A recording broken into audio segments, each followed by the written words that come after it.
Hey, this is Pim from Student Society Vita Optima. Vita Optima means living life to the fullest. And the reason why Vita Optima is founded is because we want to reach out to students in Utrecht and beyond to inspire them to get the best out of life.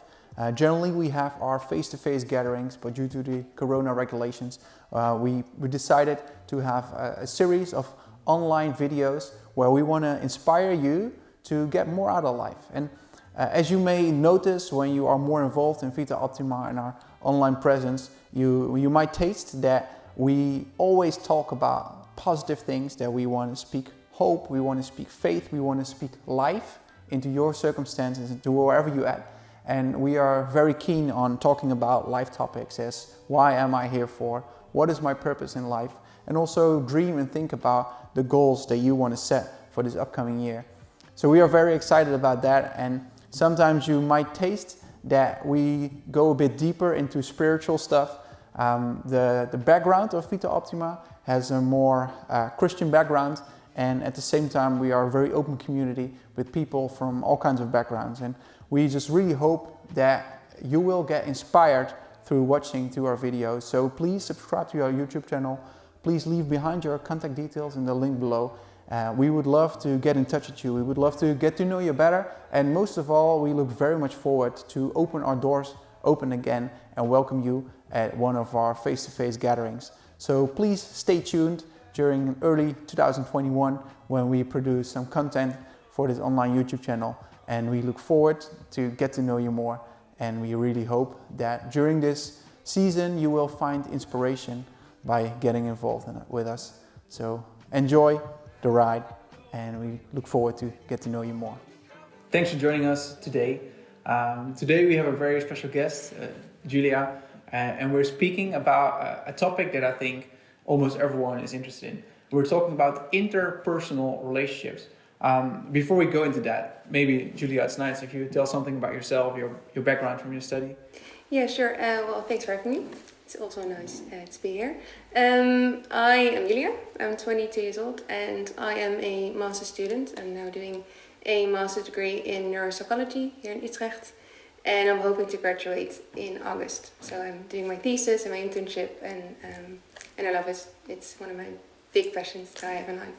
Wonderful. Yeah. And we always love it when people are passionate about what they do. Yeah, you seem to be very passionate, specifically on the part of interpersonal relationship. Could you maybe tell us a bit more about it? Yeah, so my main topic is neuropsychology, but I also did a bachelor's degree in general psychology. So I know about the social psychology, developmental, and the one thing you learn, I think, in social psychology in general is that people are social animals. I think Aristotle, if that's the correct English term for him, said it himself that we cannot live without other humans. Looking back at Darwin, so the survival of the fittest, you cannot survive without the help of other humans thinking, like the fight or flight. So if you run into a wild animal or an enemy, I don't know, you always need help from other people, and especially people who are close to you. So not only it has survival benefits, but also mentally and physically. I think we'll get into that later, but it has a lot of benefits for your life in general to make you better. Wonderful. It's really interesting, and I'm also very curious. What has to do with friendship, with interpersonal relationships? What has to do with it? Yeah. So one of the main relationships we have in our life are friendships, and I think everyone will recognize you will want to be friends with people who are similar to you, so similar interests, people with similar backgrounds, and that's who we choose for us to be in our life. And I think the most interesting thing I read a few days ago when I was reading about this topic is that our brains of our friends and ourselves almost work the same. So we've got this initial drive to look for people who are like us, and we also have this inner drive for us not to be alone. So from very early on in the human history, you don't want to be alone, and it's your inner drive to be with other people. Wow, it's fascinating that science reveals all of that, especially that your brains are similar to those of your friends. How does that exactly work in your brain? Yes, so from the neuropsychology, we've got a thing that we call the social brain, and with that we mean all the brain areas that activate when you're bonding with another person. There's been a lot of studies, and those areas are specifically active when we connect with other people. Can be on friendship levels, but also like romantically with family, everything. There's also been studies that when those brain areas don't really work, for example, we know that patients with autism disorder, they don't really show those like friendship qualities, and those brain areas are less active when they are connecting. I think. Wow, that's brilliant. So, if I understand well, it's to a certain extent, for us, very beneficial that not only we are made to our in relationship with others, but that it also has great benefits for us, for our well-being, both physically and mentally. Yeah. Could you tell me more about what are the advantages of having a social life and having friends around? Yeah, so there's been a lot of studies because it's one of the most important topics, especially right now with COVID and everything. There's been studies that people who have an active social life are less prominent to cancer, less prominent to heart attacks.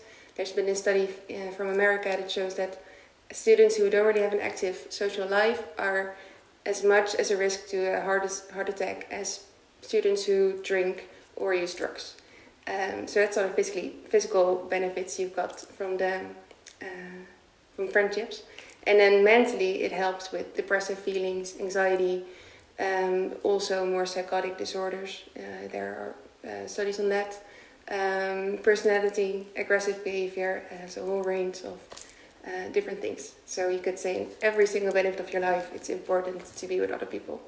Wow, I think it's really important for us to be aware of it, and especially in a season like this, because you were already talking about the positive effect it has on if you have anxiety or other psychology problems.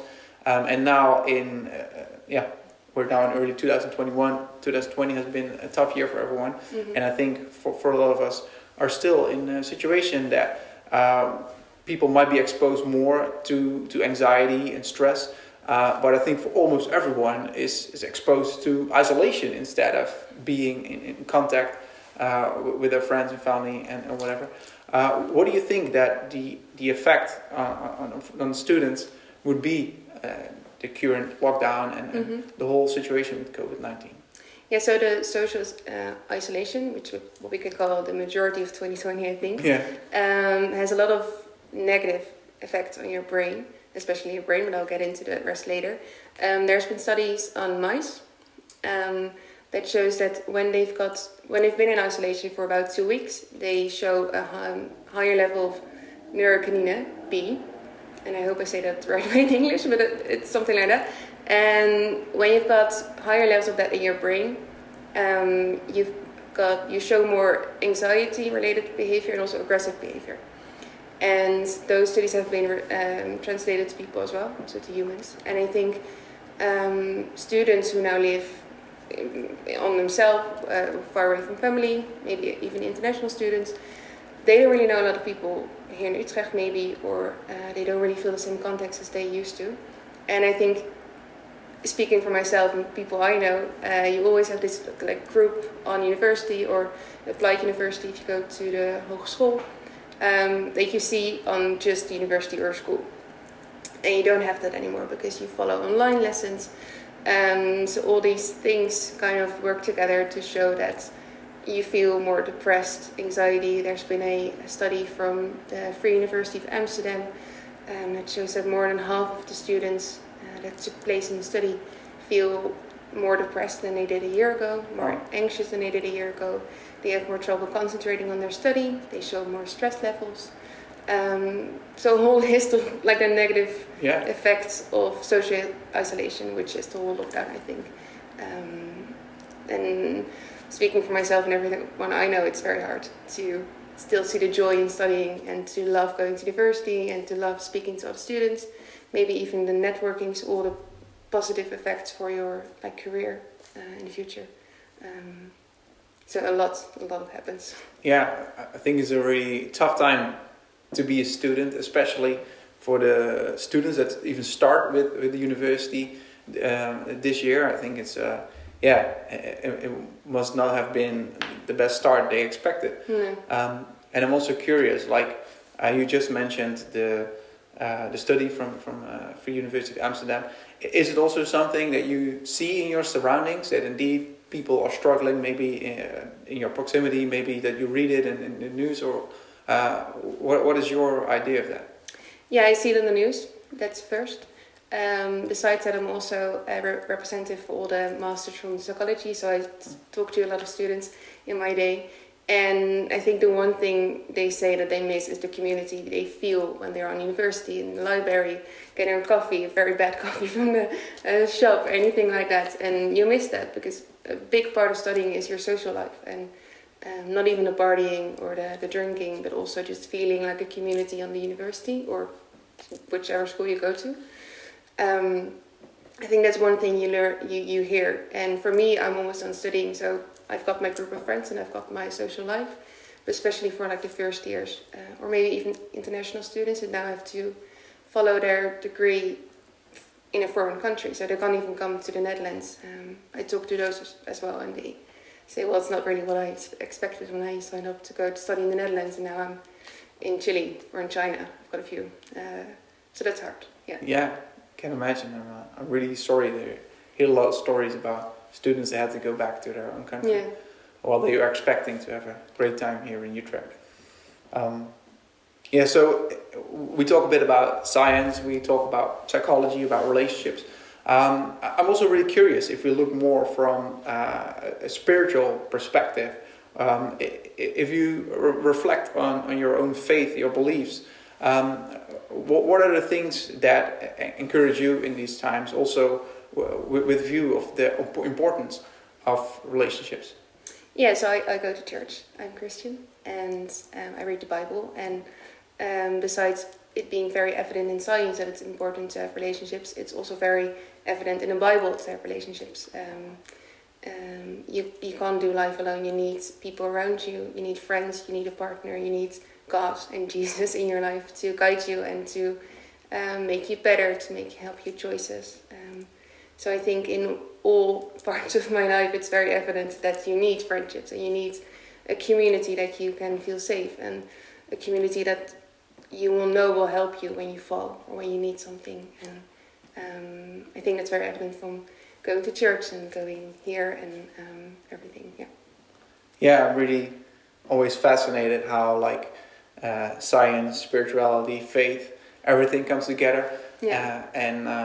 It's just one important message, that apparently interpersonal relationships are just not only a very valuable part of our life, but that apparently it also has great benefits and is great importance for our health, for spiritual health, our mental health, physical health. I'm just really curious for the students that are watching today. Is there any key message that you want to give them to bring home and to implement in their lives in times like these? Well, the only thing that helps to social isolation is to be social. So I think in any way you can, maybe if it's from home or maybe if you can go outside, depending on where everyone is who watches this, go out, maybe go on a walk. Most people can go on a walk. Come to Vita Optima when it is possible again. And try to connect with people as much as you can. Maybe it's your roommate, maybe it's your neighbor, maybe it's someone from the store you go to every day, maybe you get a coffee with someone. When you connect with someone, there's also things in your brain happening that relieves pain, makes you happier. So it is very beneficial to connect and to talk to people.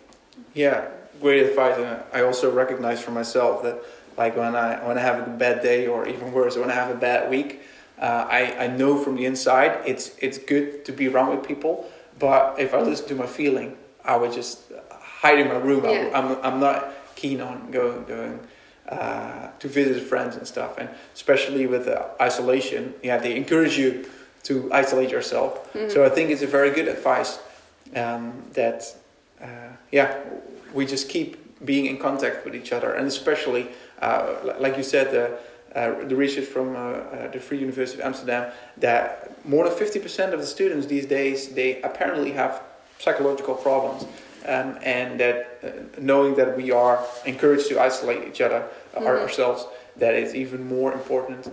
Not to isolate ourselves socially, but at least to be in touch via calling, FaceTiming, having a walk by yourself, having a walk with your friends. Then I think it's a very valuable thing. Yeah, move your body. Don't stay inside. Erik Scherder, one of the best neuropsychologists in the Netherlands, he is a very big advocate for moving your body, and also when you feel like complete nothing, I will guarantee that if you go on a walk, maybe a bike, if you want to be very Dutch, you'll feel 100% better. Yeah, that's great. And like you said, the being around people, moving, all great. And I really hope that during the upcoming months we get more opportunity to move amongst each other. And like you said, Vita Optima, always a good place to be at. It's a place where I always get inspired, just because I think that the students that we attract, there's a very good atmosphere, there's always good food, but I always sense that the people we attract, they are more busy with life in general, and not just the superficial parts of life. And of course, for a lot of people, student life is about drinking beers, going to clubs, and all the kind of stuff. And I think a portion of the kind of fun is very good, but I also really appreciate the bit of deeper meaning of life that within Vita Optima that we explore about what is the meaning of life, what is the purpose of that I'm here, and all spiritual questions related to that. And I'm really curious, what is your experience with now being involved in Vita Optima? It's been great. I think it's like you said, and what I just said, it's you attract people who have similar interests to you and who are a bit like you, and that's the people you would like to connect with. And especially being a student myself and starting a career hopefully in the next upcoming months, it's so great just to talk to people and to eat with each other and to talk about questions you would maybe talk about with your roommates or your anyone you talk to every day who don't really have the same visions you have. And when you come here, most people are very open to everything that could be out there who come here. And I like that. I like the openness people have when they come here. And I think one of the most interesting things that happen in your brain when you connect with someone, so what we're just talking about, is you make a certain neuropeptide, is what we call it in neuropsychology, which is called oxytocin. And oxytocin can be seen as the color hormone, we call it. And oxytocin has a lot of positive effects on your brain. It relieves pain. So when we're talking about anxiety, depression, also stress, it relieves it. So when we see friends, I really see that myself when I've had like an exam or a very busy week and I feel mentally drained. When I talk to friends, you like immediately feel better. That's the oxytocin talking, or you're talking to you feel better. It has, especially in women, it has a lot of positive effects. So it also helps with labor. One very interesting thing, I think. So when we connect with people, can even looking in someone's eyes or just being around people you generally enjoy, you make the oxytocin and it makes you feel better. Together with like the serotonin and the dopamine. I think most people know about dopamine. And you get like a little bit addicted to it. So you've got this center in your brain that when you feel good, you want to feel good most times. So that's why we want to connect with friends, and you've got like this inner drive to not be alone, like I just said. That's the oxytocin. Wanting to make you feel better. So actually, it's more or less like a natural drug produced by our own body. Yeah, you've got your nucleus accumbens, if you want to get very technical. And that center in your brain says, I like this, I want more of this. Which is kind of like a drug, but like in a good way. Yeah. So you get addictive to feeling good, which is why you want to be with friends or family or anyone you like enjoy being around. Or cheesecake. Yeah, or cheesecake, or food. Yeah, anything like that. I think I have it both with friends and cheesecake. Yeah, same. Yeah, nice. But thanks a lot, Julia, for sharing all these valuable insights you have from your study background, and really look forward to see you graduating and reading your final thesis and everything. So good luck with that. Thank you. Very happy to have you being part of Vita Optima.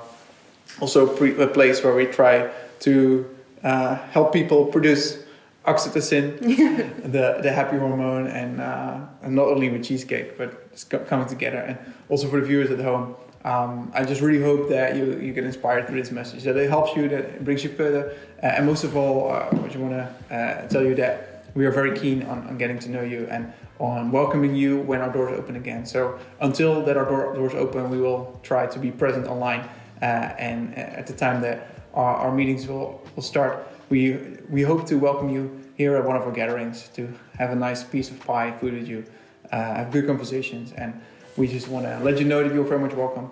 So please stay tuned, follow us on Facebook, Instagram, YouTube, and if there's anything that we can help you with, please let us know. So enjoy your day, and we hope to see you soon. Thank you so much for watching this video. We hope this inspired you, and we would love to meet you. So if you leave your details somewhere in the link below, we can get in contact with you, and we would love to see you sometimes in our next events.